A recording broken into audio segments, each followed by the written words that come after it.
So the harsh truth with bodybuilding is that most of us weren't born to look like Greek gods, and some of us just got straight up nerfed by bad genetics. So in this video, I'll be giving you a brutal list of all the worst aesthetic genetics to have, ranging from you're cooked to doesn't really matter. And the way I'm going to be ranking these is by 1, how bad it looks, and by 2, the fixability of it, like how much you can fix it. And so this is going to be more of like a black belt type of video, but please don't take it the wrong way. Even if you have some of these, or God forbid, all of these nerfs, you can still build a decent physique. Look, you're not going to look like an Instagram model if you have a lot of these nerfs, but you can still build a decent physique. And by no means should you take any of this and stop going to the gym because you have some of these genetics. So yeah, without further ado, let's rank these. So number 1, we have a wide or blocky waist. So I'm not gonna lie, this sucks. If you have a wide waist, it's not really fixable and it just doesn't look real good. Like, you can build all the muscle in the world, but you'll never have that really nice V-taper. And the thing is that you can't fix it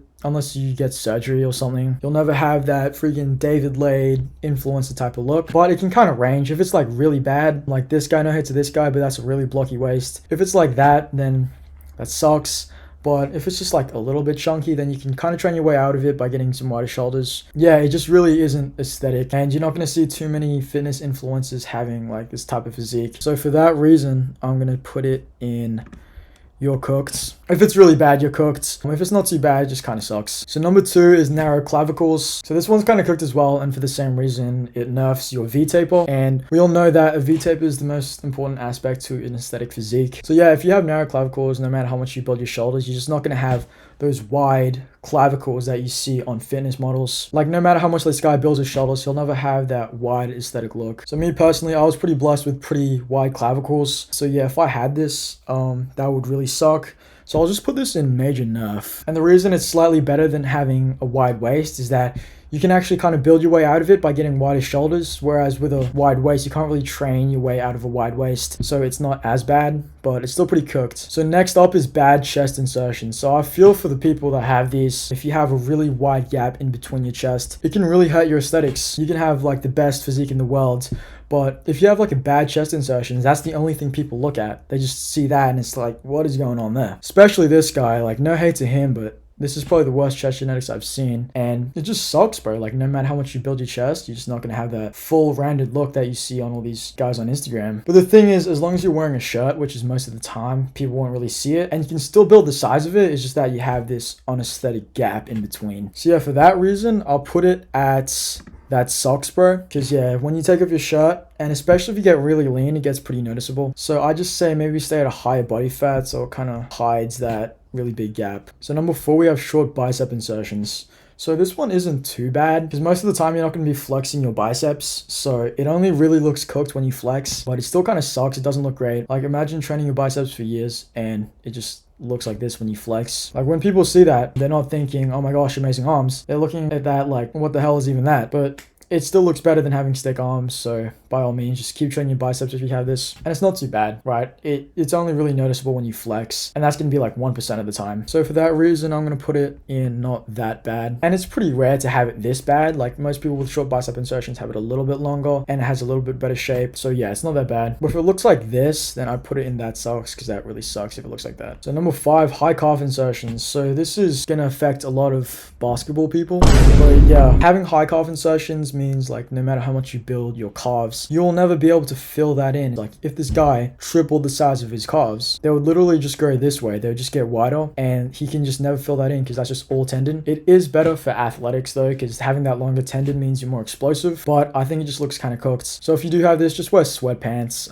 You should be fine. So for that reason, I will put it at not that bad. You just won't look good in shorts, that's all. Number 6 is misaligned / asymmetrical abs. So even though this isn't ideal, most people actually don't have perfectly symmetrical abs. Me personally, I don't. It's actually pretty rare to have perfectly symmetrical and aligned abs. So it really kind of depends on how bad it is. If it's as bad as this guy's, like, it's kind of sloped, it's like really wonky. But for most people, their abs, even though they're misaligned, they're not going to look too bad. And you can kind of train your way out of it. Like, if you really develop your abs enough, it'll look better. For me, my ab genetics used to not look that great, but as I trained them, they kind of got more even. So for that reason, I'll put it at not that bad, just because most people have it. Even a lot of fitness influencers like David Lade have misaligned abs, so it's definitely not a deal breaker. Number 7, we have being short. So I think this is low-key a buff, just as long as it's not too short. Like if you're between like 5'6" and like 5'8", being short is actually a buff because you can fill out your frame a lot faster. You're probably gonna bench a lot more because you got shorter arms. And when you get shredded, you can actually look really good. Like if you're a tall guy and you get shredded, you tend to look very lanky, very skinny. But if you're a short guy and you get shredded, you actually look freaking sick. So yeah, if you're short, I put it as doesn't even matter. However, if you're really short, like 5'5" or under, then it can kind of look a bit weird. You start to look a bit stocky and your proportions kind of go out of whack if you get really short. And it can get to a point where people don't even like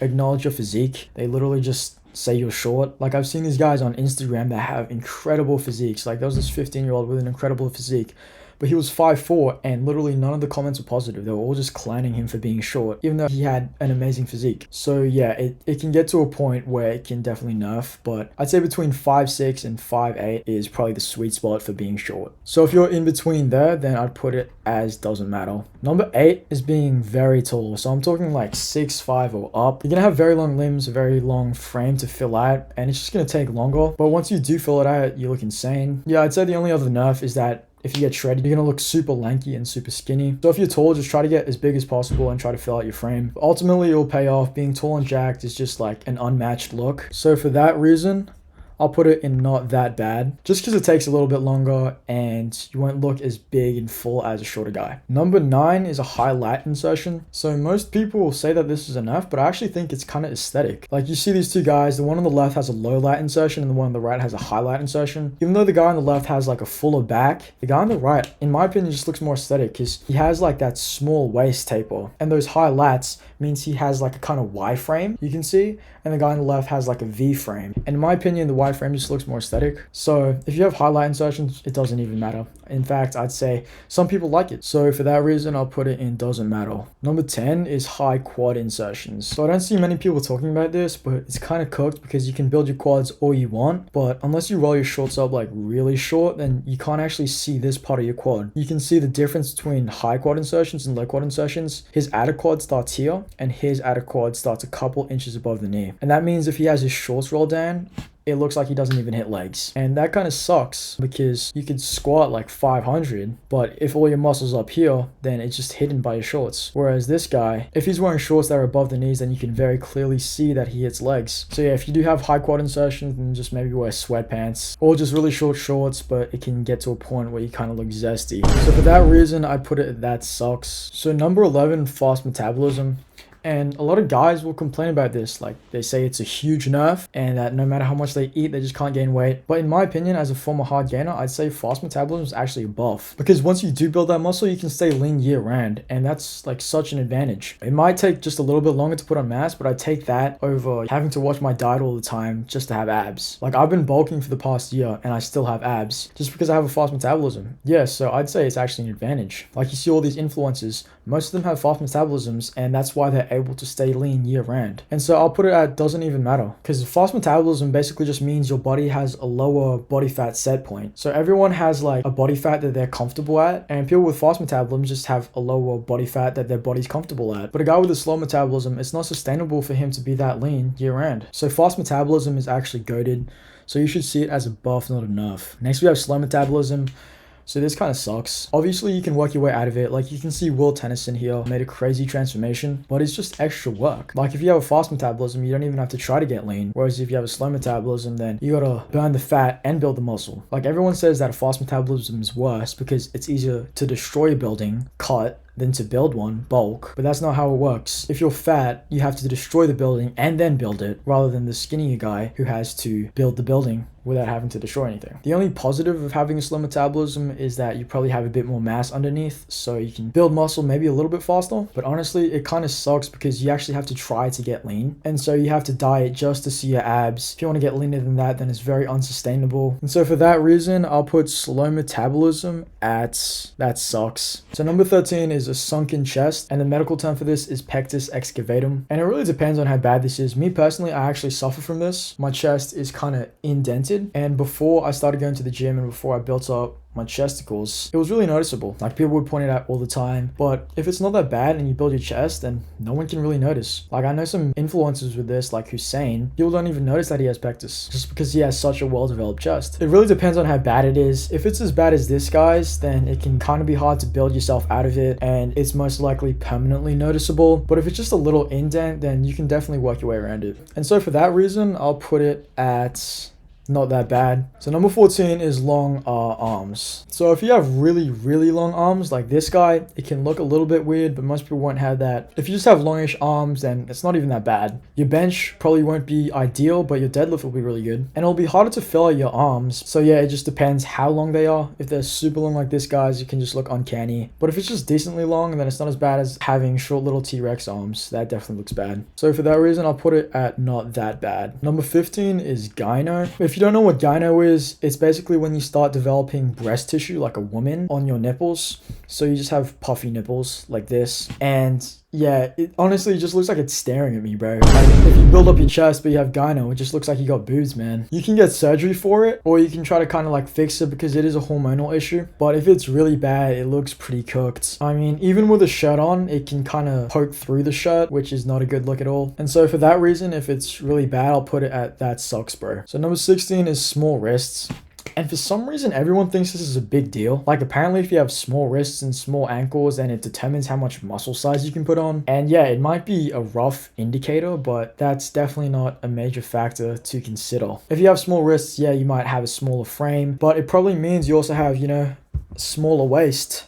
Like, I have really small wrists. I can fit my pinky around my wrist, and I also have a really small waist. So I'd say small wrists are not, it doesn't matter at all. And it definitely doesn't mean that you can't put on a lot of muscle. Like, I have very small wrists, and I've put on like 20 kilos of muscle since I started. So for that reason, I'll just put it doesn't matter. There's so many other factors that determine how much muscle you can put on, and having small wrists is not one of those main ones. So number 17 is small ankles. So this one's a little bit worse than small wrists just because of the aesthetics of it. Like, you can see this guy, no matter how much he builds his calves, and especially since he has high calf insertions, his legs just look like a drumstick. Right? He has big quads, well developed, and you can tell he trains his calves. Like, there's a little bit of muscle there.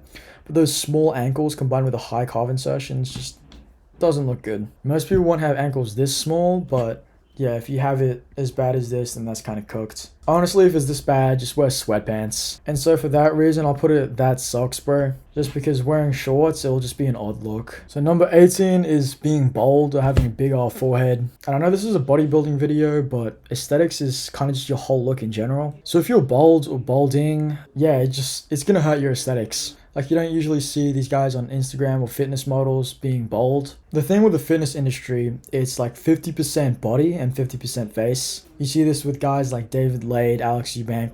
They got pretty faces, so that's why they're popping off. If they were bold and ugly, they wouldn't do that well. And since this is aesthetics, I have to put this as that sucks. But I guess you can just like wear beanies or a hat. But yeah, it just sucks to be bald. Maybe get a hair transplant. I don't know. Number 19 is being pale.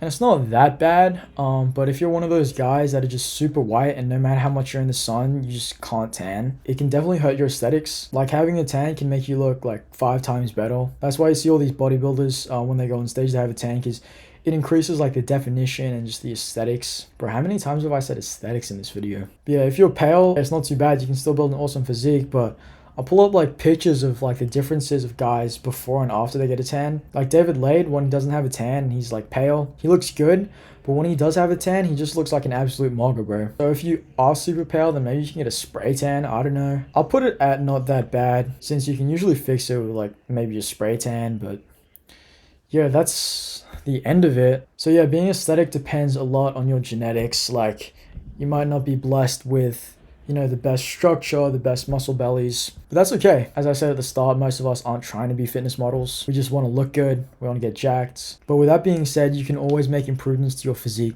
This is no excuse to stop going to the gym. Maybe if you have all of these, like, that would be really bad. But I doubt like any of you would have all of these. That would just be so cooked. Look, if I had all of these, I'd probably just stop lifting. But most of you will only have a couple of these. And so you should just keep lifting, keep trying to get better, keep trying to get more aesthetic. I have a couple of these. So yeah, don't chase perfect genetics, chase your max potential. If you want all my workout programs, I'm selling literally all of them in a bundle for only 20 bucks. From push-pull legs to upper lower to home workouts to full body, like literally everything, all my programs. And it also comes with an exercise tutorial library, so I've made videos on how to do all the exercises. And if you really want to take your physique to the next level, then you can do one-to-one coaching with me. So just DM me Ascend on Instagram or just hit me up and we can set up some one-to-one coaching. Other than that, if you enjoyed the video, then leave a like and subscribe. And I'll see you in the next one. Peace out.